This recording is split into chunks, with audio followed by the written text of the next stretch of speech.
Carlos Saccheto es periodista, nacido en Villa María, estudió psicología en la Universidad Nacional de Córdoba. En 1968 comenzó como cronista en LW1 y Canal 10, accediendo luego a la conducción de programas. En 1974 regresó a Villa María, donde fue socio fundador y director del diario Noticias. Con la democracia, en 1983, se reintegró a la radio y la televisión de Córdoba en noticieros y programas periodísticos. Fue conductor y gerente de noticias en Cadena 3 y autor del proyecto integral del diario para Villa María. En el 94 ganó por concurso la jefatura de la corresponsalía Córdoba del diario Clarín hasta el 2000, en que fue convocado a la redacción en Buenos Aires y donde llegó a integrar la mesa central de ese diario y luego gerente de contenidos y columnista de Cimeco. Fue becario internacional en Japón y en la Knight Wallace Fellow de la Universidad de Michigan, Estados Unidos. Es miembro activo de la Red Mundial de Editores y actualmente vive en la ciudad de Córdoba, nuestra docta. Buenas tardes, Carlitos Saccheto, bienvenidos.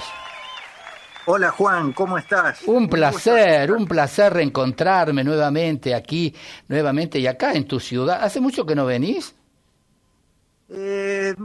Sí, hace demasiado que no voy, me gustaría ir más seguido. Porque vos viniste para abril cuando presentamos tu libro, ese libro estupendo que escribiste, que fue Relatos, historias sin la urgencia de noticias. Sí, lo que pasa, Juan, te confieso que he ido perdiendo los afectos en Villa María, ¿viste? Ajá. El problema es que de ser la ciudad de mis amores, pasó a ser la ciudad de mis pesares, de extrañar un poco, ¿no?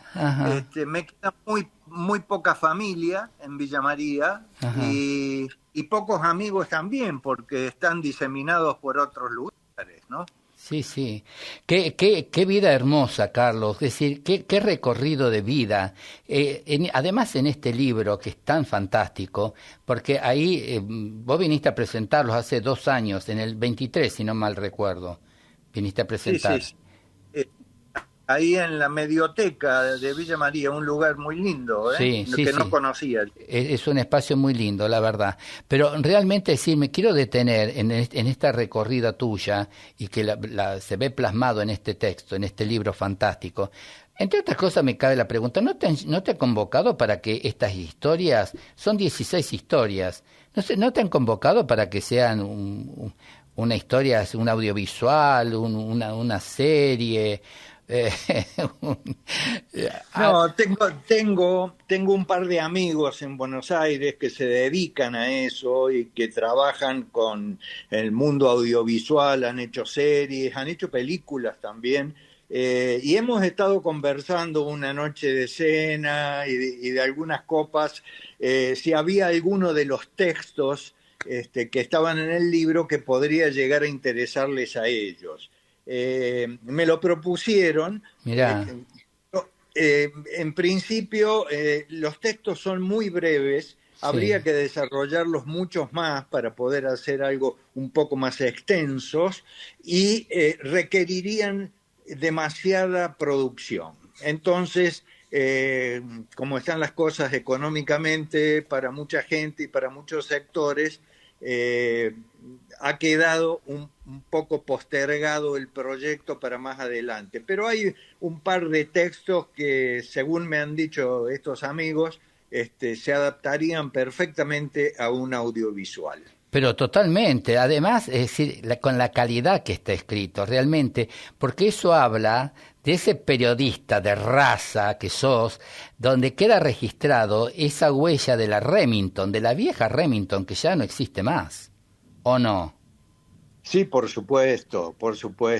Y te digo que conservo esas máquinas de escribir de cuando yo comencé a trabajar en periodismo, Las tengo aquí en mi casa, parece un museo. Mis hijos me dicen que estoy haciendo un museo periodístico porque tengo desde un telégrafo, no.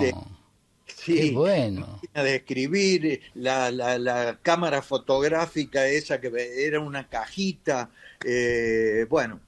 una serie de cosas que soy un poco nostalgioso, ¿viste? Entonces me gustó conservar esos materiales con los cuales no solamente yo he trabajado, sino que se ha desarrollado el periodismo, ¿no? Mm. Desde sus comienzos, ¿no? Sí, sí. Y decime, ¿cómo nace tu vocación y tu dedicación por el periodismo? ¿Eso nació en Córdoba mientras estudiabas psicología y que después dijiste, no, el periodismo es lo mío, o nació acá en la villa? No, nació en Villa María. Mira, Nació en Villa María, en el Colegio Nacional, a donde yo terminé mis estudios secundarios, sí. porque comencé en el Rivadavia y después en tercer año me pasé al Nacional. Y ahí en el Colegio Nacional se me ocurrió la idea de hacer un boletín informativo, una especie de diario del colegio, Qué junto con bueno. otros chicos de mi promoción y de ahí que eran estudiantes del colegio. Eh, y a raíz de eso hubo un personaje de Villa María que yo recuerdo con mucho afecto, que es Héctor Cavagliato. Ah, En esa época él era profesor del Colegio mira, Nacional y no solamente eso, sino que él dirigía una revista que se llamaba Impactos Deportivos. Entonces, como él vio mi trabajo en el colegio, en ese boletín informativo para estudiantes y profesores, me ofreció colaborar en la revista Impactos Deportivos. Eso fue durante mi último año en el Colegio Nacional en Villa María, antes de venirme a Córdoba a estudiar psicología. Y como yo necesitaba trabajar para mantenerme en Córdoba estudiando, traje 3 cartas de recomendación que escribió el propio Cavagliato. Uno para mirá. La Voz del Interior, otra para Víctor Brizuela, un recordado Ojo, deportivo, y otra para Víctor Walter Villar, que era el jefe o el director del programa Córdoba Deportiva en Radio Universidad. Entonces, bueno, pasé por los 3 lugares y donde me pareció que me recibían con mayor afecto y a mí me gustaba más era la radio de la universidad, por lo tanto, a donde yo estaba estudiando.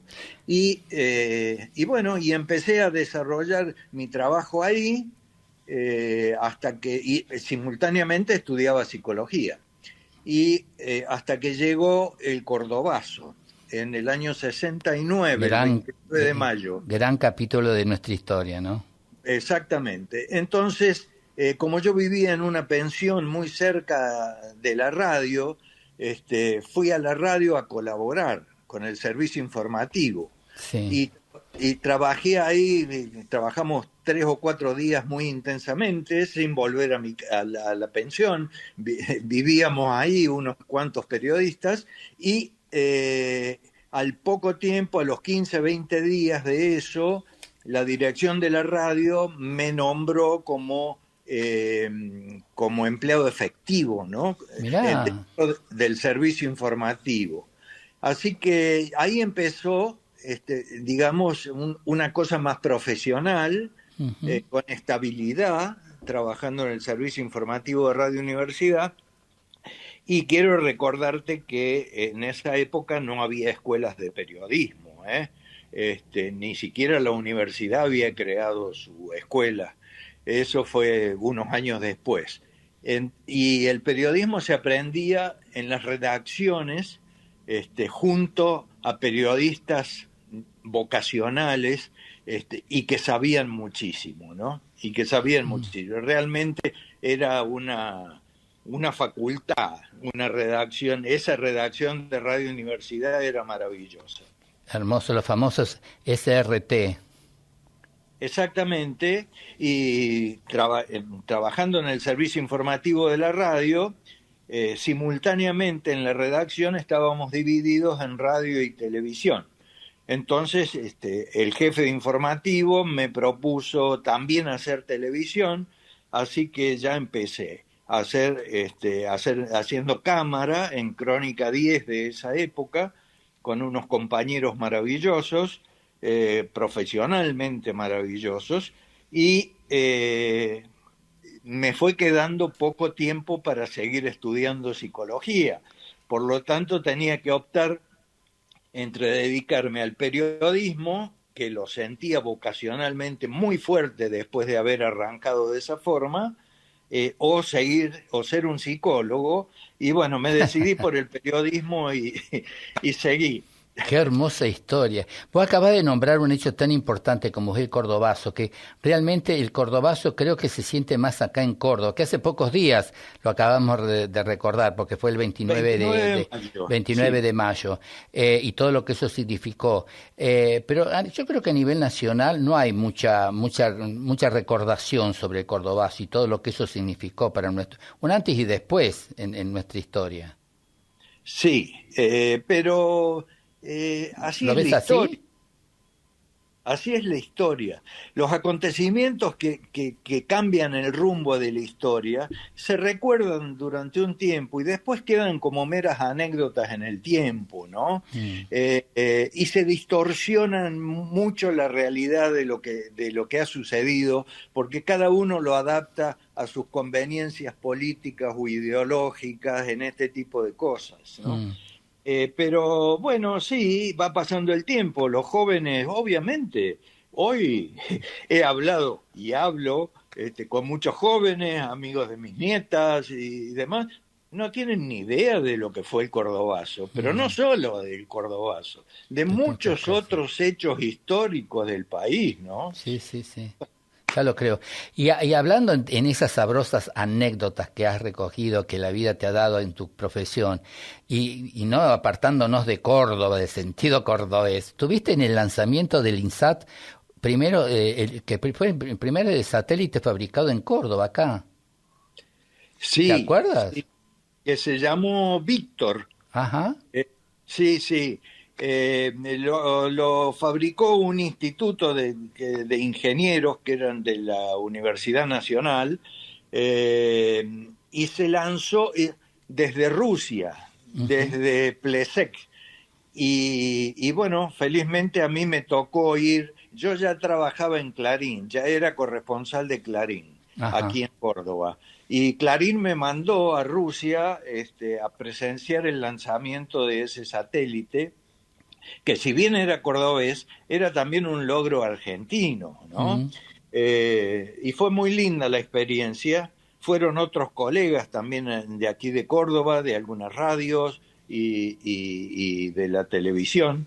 Eh, y bueno, fue una experiencia muy linda porque supimos aprovecharla con otros temas, no Claro. solamente el lanzamiento del satélite, ¿no? Y ahí tuviste la oportunidad de entrevistar, entre otras, las grandes personalidades al Gorbachov en ese No, en momento. ese viaje no.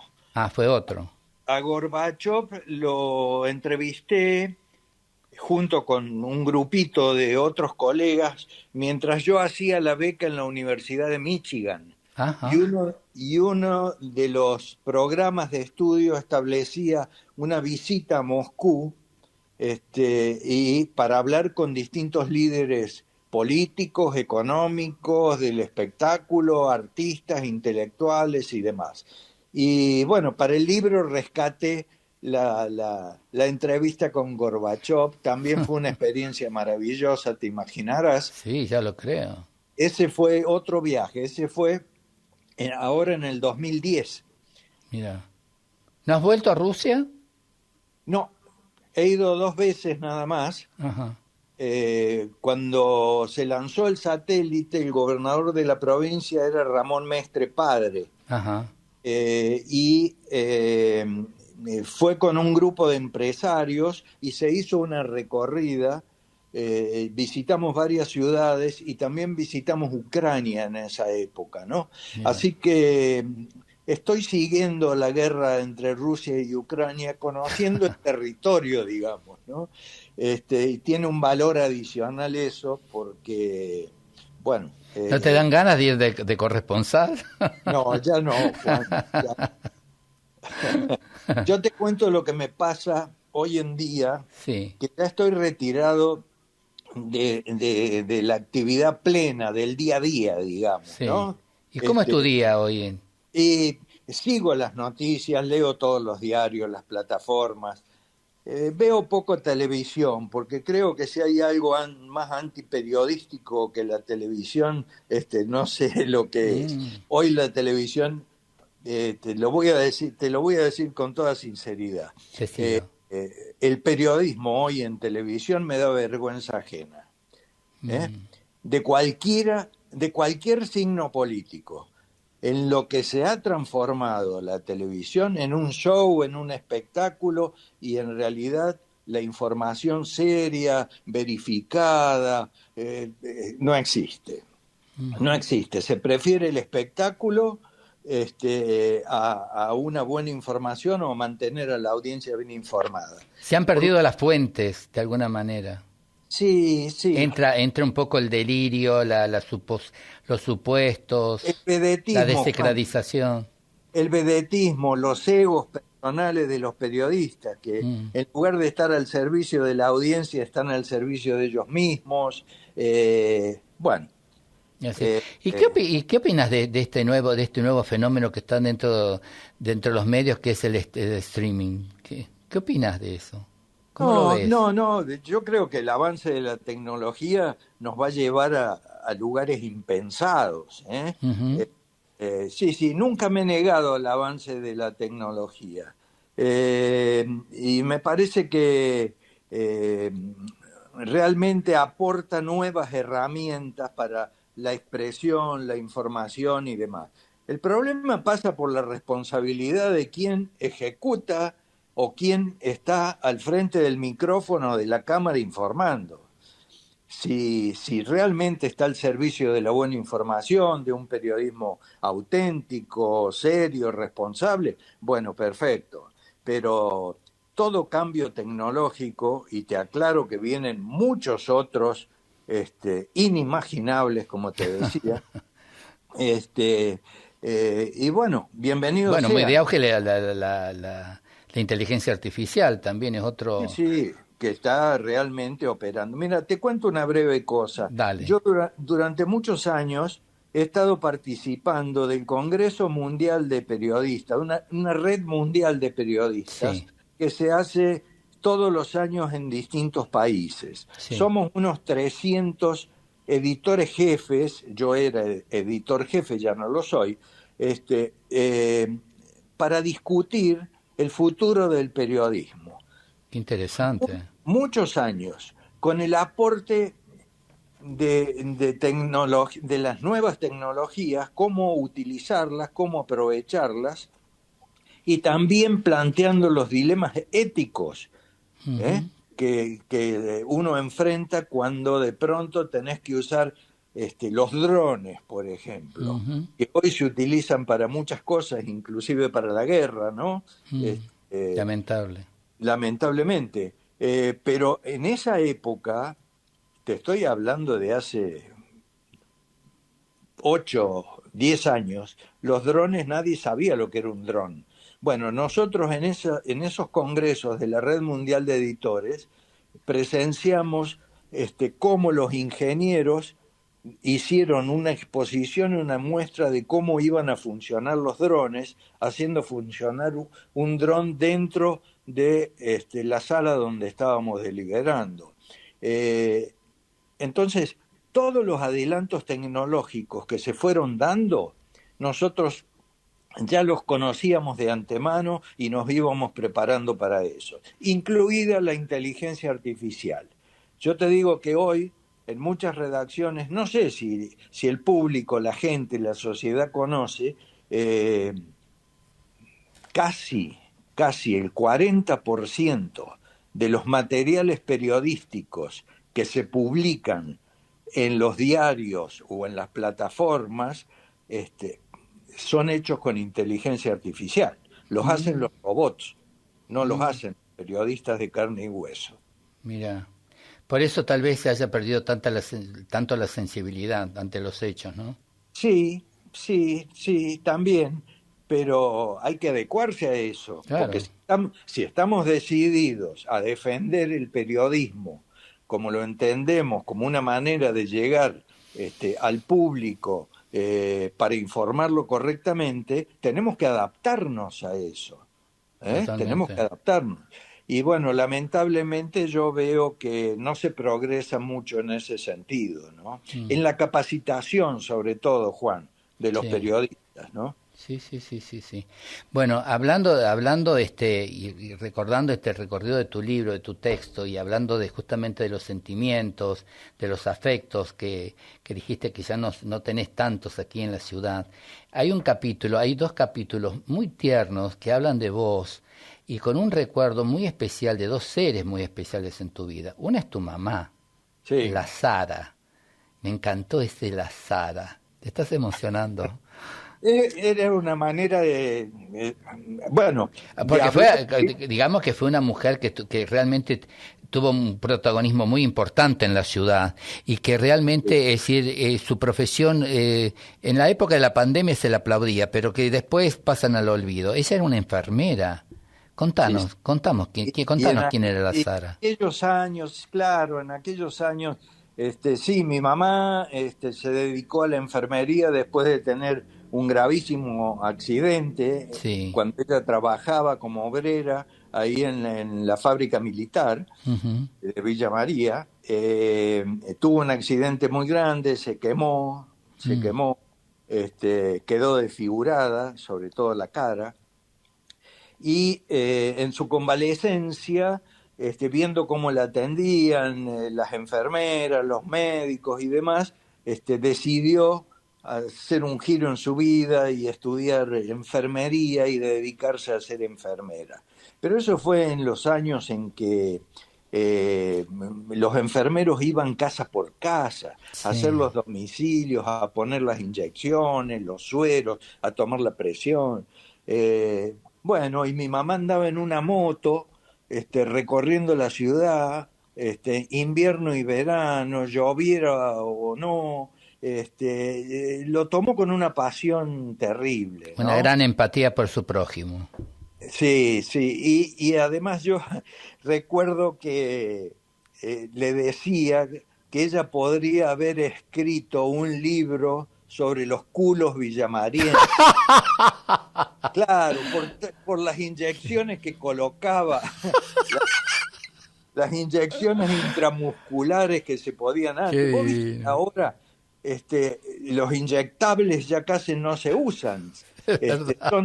Son todas cápsulas, pastillas y demás, la medicación. Pero en esa época se usaba mucho inyectable, ¿no? Sí, yo lo creo. Bueno, y mi mamá se dedicó a eso y dejó un gran recuerdo para mucha gente ahí en Villa María. Hay gente que todavía, cuando nos comunicamos, la recuerda a mi mamá yendo a su casa, cuando no se sentían bien y demás. Así que sí, quise recordarla, y sobre todo porque ese accidente que te mencioné, cuando ella se quemó, un incendio que se produjo en la fábrica, derivó después, por distintas circunstancias, en el embarazo del cual yo nací. Mirá. Entonces, siempre digo que yo nací por accidente, o sea, por el accidente que tuvo mi madre ahí en la fábrica. Mira, y hablando de humor, poniendo con este que lo contás tan bien, es decir, hubo otro ser muy especial, que cultivaste ese gran sentimiento que es la amistad, con un ser entrañable, y vos sabés que el hermano de ese ser entrañable forma parte del staff de esta radio, de la Radio Centro. Lo sé, es el número 1 de la mañana, con La Mañana Informa, que es Atilio Gessi. Y tu amigo, y ese amigo entrañable, que se fue al exilio y que siempre hubo una correspondencia es tan hermoso todo lo que contás, porque realmente hiciste un culto de la amistad, y eso está tan bien reflejado en el libro. Y además resaltás el humor que tenía Rolo. Era terrible, y si no había una cosa que fuera humorística, él la inventaba. Sí. era maravilloso en eso, porque se ponía junto con otro amigo también de Villa María, Edgardo Astrada, que era un profesor de historia, y se ponían los dos a construir situaciones, circunstancias y demás para ridiculizar determinadas cosas, y nos divertíamos mucho con eso. Y Rolo era especialista en eso y un gran conocedor de la sociedad villamariense de Sí, esa época, sí, ¿no? sí. Y te digo que tiene una vigencia que parece que lo que escribió, porque quiero rescatar y compartir con vos y la audiencia de algo está sucediendo, quiero decirle que estamos dialogando con el señor Carlos Saccheto, periodista. Bueno, ya lo han escuchado y lo están descubriendo a través de todas estas declaraciones que nos está haciendo en esta tarde. Así que aquí en Radio Centro, en la 99.3. Y volviendo a este diálogo y a este recuerdo, quiero recordar, quiero leer un párrafo que está acá en el libro de esas anécdotas que contaba Rolo, que una, por ejemplo, esta que dice así, y te digo que tiene una vigencia, dice así: esta es la ciudad del absurdo. Hace unos años el presidente de la sociedad rural no tenía campo. La presidenta de la Liga de Madres de Familia no tenía hijos. Y el jefe de policía lo metieron preso porque lideraba una banda de ladrones. ¿Dónde encontrás algo igual? Además, como si fuera poco, debe ser el único caso en el mundo que viniendo por una ruta al llegar a la calle de acceso a la ciudad, esa calle sea de contramano. Exactamente, exactamente. Y es cuando venís desde Villanueva, creo, creo que se llama Rivadavia la calle. Pues sí, puede ser. Bueno, que antes, ahora han construido, hay unas rotondas, una cosa Sí. así, pero antes directamente vos pasabas y te enfrentabas con la calle de acceso en contramano. Entonces, ¿cómo tenías que doblar? Bueno, situaciones absurdas, Sí, sí, sí. y otras historias y anécdotas Sí, maravillosas. Sí, me imagino. Bueno, hoy sería como retroalimentar a un chiste cordobés. sí, sí, sí, sí, sí. Y eso que ese humor se mantenía a pesar de situaciones muy difíciles que se vivían también en la ciudad, ¿no? Sí, Sí, ahí veo que tenés el el libro. libro, Sí, Relatos. Es un libro que exacto, fue editado por Edubín, de acá de la universidad, de nuestra casa de altos estudios. sí. Y creo que todavía quedan algunos, porque hace poco una amiga de Villa María se enteró que yo había escrito ese libro y lo consiguió, así que deben quedar algunos todavía en la biblioteca de la Universidad Nacional. Y también ahí en el mismo Edubín, el editorial. Y si no, bueno, que Claro. vayamos a una reimpresión, a una segunda, tercera. ¿Cuántas ediciones ya tenés? ¿Cómo? ¿Cuántas ediciones ya lleva? No, no, no, no, ¿Esta esa fue la sola? primera nada más, Bueno, porque fue en un momento económico muy difícil cuando se editó y donde había carencia de papel y demás. Así que ahora estoy viendo la posibilidad de una reedición, porque el libro no llegó lo suficiente a Buenos Aires, que es donde había mucha gente interesada en el libro, que eran mis compañeros de trabajo, claro, colegas claro. periodistas de otros medios. Es más, se publicó la aparición del libro en algunos medios de Buenos Aires, entre ellos la revista Eñe de Cultura de Clarín, Sí. y muchos me informaron que después fueron a las casas de venta de libros, a las librerías, y Mm. no lo pudieron conseguir. Pero eso es producto de que no hubo una edición tan masiva, ¿no? Eh, Recuerdo que algunas autoridades de ahí, de Dubín, me dijeron que había dificultades económicas para conseguir materiales, el papel y ese tipo Ujú. de cosas. Y que estamos pensando en por ahí hacer una reedición del libro, tal vez no tan no tan grande, pero que haya ejemplares para poder que las librerías lo vendan también en Buenos Aires, ¿no? Sí, realmente es un documento, se recomendado para todo el público y especialmente para las nuevas generaciones de periodismo, para que se sepa que, porque la pregunta clave viene ahora, para ser periodista, ¿se estudia o se nace? Las dos cosas, Juan, Ujú, las dos cosas. Yo hace muchos años, cuando yo empecé, te diría que se nace, ujú. pero ahora a la luz de lo que hay que hacer en el periodismo, te diría que hay que estudiar. Los chicos tienen que estudiar. Tenés que ampliar la cultura, tenés que ampliar los conocimientos a otros campos que no son solamente los del periodismo, como la tecnología, tenés que conocer una serie de situaciones que hacen funcionar a los medios, tenés que entender sobre todo, el funcionamiento de la sociedad, cosa que no se tiene en cuenta. ¿Cómo ves el Yo país hoy? Y mira, lo veo en una situación difícil. Ujú. Eh, no esperes de mí una definición tajante, terminante No, sobre esto, porque creo que lo mal que está haciendo el periodismo político en la Argentina es referenciarse en la política y no en la sociedad. Acá hay una transformación tan grande de la sociedad que no todos la ven. Es la sociedad la que determina los cambios que se van produciendo en distintos planos, incluidos el plano político y en los gobiernos. Es decir, tenemos este gobierno surgido del voto popular, lo votó la sociedad. Entonces, vos decís, che, pero ¿cómo llegamos a esto? Y porque no vimos que la sociedad iba para ese lado. Este es el problema que tienen hoy muchos colegas, que no alcanzan a ver eso y se siguen referenciando. A ver, yo creo que lo de Milei, Juan, para ser concreto, sí. no es un fenómeno político, es un fenómeno social.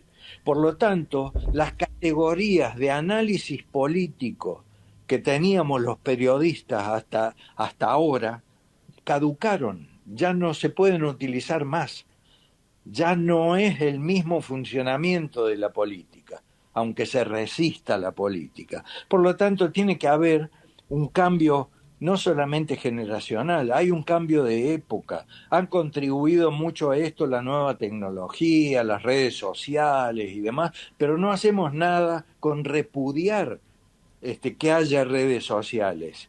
Lo que tenemos que hacer es utilizar las redes sociales para mejorarlas, para hacer determinadas cosas, ¿no? Así que yo veo una situación difícil, pero no sé, siempre he sido un optimista por naturaleza, así que yo creo que de una manera o de otra, sin llegar a situaciones muy traumáticas, la sociedad misma va a ir encauzando el futuro del país. Sí. Esperemos que así sea. Así Ojalá, esperemos. ojalá. Brillante, brillante como siempre. Gracias por tu vida, gracias por todo este aporte. Sos realmente un ser de luz.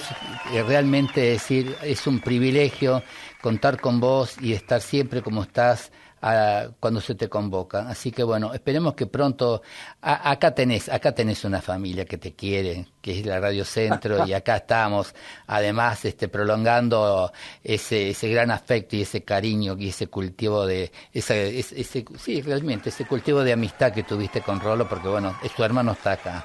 Así que bueno, se prolonga Bueno, la amistad. Y acá también, algo está sucediendo y vale la pena detenerte y bueno, y de claro. hacer una tarde espléndida con tu presencia y tu sensatez y tu inteligencia.